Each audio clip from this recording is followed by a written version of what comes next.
peut-être un tournant sur le plan diplomatique. Même si Kinshasa attendait beaucoup plus qu'une simple condamnation déclarative de la part de l'Organisation des Nations Unies, le porte-parole du secrétaire général de l'ONU a reconnu et évoqué au moins une guerre par procuration de la part de Kigali, sans expressément le désigner. Un pas vers la fin du mythe du régime de Paul Kagame. Faut-il vraiment parler d'un effort diplomatique engagé par Kinshasa ou tout simplement considérer que les rapports de force sur le terrain des combats, au front, font craindre une généralisation des tensions militaires dans la région des Grands Lacs? La deuxième hypothèse semble plausible. C'est ce qui justifie cette alerte faite samedi par l'ONU pour appeler à la désescalade entre les armées de la République démocratique du Congo et du Rwanda. Les tensions récurrentes entre la RDC et le Rwanda connaissent une nouvelle poussée depuis une flambée de violence le mois dernier à la frontière entre les deux pays d'Afrique des Grands Lacs, qui s'accusent mutuellement de soutien à des groupes armés et même, ces derniers jours, de frappes contre leurs territoires respectifs. Pour quelques analystes indépendants, les dernières bavures des forces de défense du Rwanda, RDF, en bombardant une école dans le Rutshuru, tuant 2 élèves, et la goutte d'eau qui aurait fait déborder le vase. Un acte démesuré, estime Kinshasa. Difficile donc pour les puissants parrains de Kigali de porter la responsabilité de ce qui ressemble bien fort à un acte qualifiable de crime contre l'humanité. Nous sommes préoccupés par la détérioration de la situation sécuritaire dans l'est de la République démocratique du Congo, a déclaré dans un communiqué Stéphane Dujarric, porte-parole du secrétaire général des Nations Unies, Antonio Guterres. Il a évoqué la multiplication des attaques contre les civils par des rébellions congolaises et la présence persistante d'autres groupes armés étrangers, notamment les Forces démocratiques de libération du Rwanda, FDLR, opposées au pouvoir de Kigali, qui, selon le porte-parole, continue de menacer la stabilité régionale. L'ONU dit réaffirmer son attachement ferme à la souveraineté, à l'indépendance, à l'unité et à l'intégrité territoriale de la République démocratique du Congo, avant de condamner l'utilisation de groupes armés agissant par procuration, a insisté le porte-parole.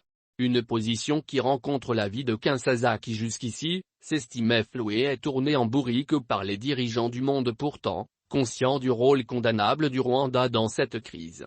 Pour le président congolais, Félix Tshisekedi, Kigali entretient bel et bien les M23 et qu'il est un secret de polichinelle que de vouloir à chaque fois, écouter la même musique du gouvernement rwandais qui nie tout, y compris des évidences, cas de ses propres soldats faits prisonniers au front par l'armée congolaise et dont les preuves embarrassantes ont été présentées au mécanisme conjoint de vérification.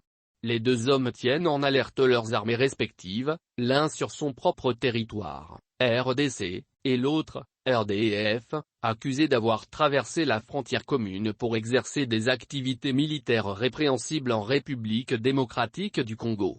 Tshisekedi demande le retrait pur et simple des troupes rwandaises engagées au combat sous l'étiquette du M23. Mais aussi la mise sur liste noire, de tous les rebelles du M23 que Kinshasa a classés dans la rubrique des groupes armés terroristes. C'est à ces conditions que Tshisekedi pourrait renoncer à l'expulsion de Vincent Karega, ambassadeur du Rwanda à Kinshasa et à la rupture des relations diplomatiques avec Kigali. Pour sa part, Paul Kagame ne voudrait plus voir son pays faire l'objet d'une quelconque accusation de déstabilisation de l'Est du Congo. Même s'il ne le dit pas à haute voix, le président rwandais compte énormément sur la renommée internationale de son pays à telle enseigne qu'il ne souhaiterait pas la moindre souillure de son image. Sans exclure que Kigali espère poursuivre le partenariat conclu entre les deux pays dans le cadre de la coopération. Ainsi, ne pas saisir la perche lui tendue par l'ONU, serait un véritable suicide pour le régime de Kagame. Attention! Si le Rwanda n'arrête pas, l'ONU sera obligée de passer de la mise en garde dénonciation de la guerre par procuration, à la condamnation. Et le prestige du Rwanda va s'éroder en un clic. Avec le contexte international actuel marqué par la guerre en Ukraine, le Rwanda passerait, aux yeux du monde, pour un pays agresseur comme la Russie. Voilà pourquoi avant d'en arriver là, les Nations Unies affirment apporter d'abord leur soutien aux efforts de l'Union africaine, qui a nommé le président angolais João Lourenço pour désamorcer les tensions entre la République démocratique du Congo et le Rwanda. De son côté, Le département d'État américain s'est dit alarmé par les accusations d'attaques transfrontalières entre la RDC et le Rwanda qui ont causé la perte de vies humaines. Nous attendons des dirigeants congolais et rwandais un leadership responsable et constructif, a-t-il prévenu dans un tweet. La communauté internationale qui protège depuis des années le régime de Kigali, pour le génocide, commence à s'agacer. Trop de dérapages jugés insupportables. Apparemment, elle commence à hausser le ton contre son poulain, commente un diplomate africain à Addis Abeba. Les relations entre le Congo-Kinshasa et le Rwanda sont tendues depuis l'arrivée massive dans l'est de la RDC du tueur rwandais accusé d'avoir massacré des Tutsis lors du génocide de 1994 au Rwanda. Un certain dégel avait suivi l'entrée en fonction du président congolais Félix Tshisekedi en 2019. Mais les tensions sont à nouveau élevées depuis le mois dernier à la suite de la réactivation télécommandée du M23.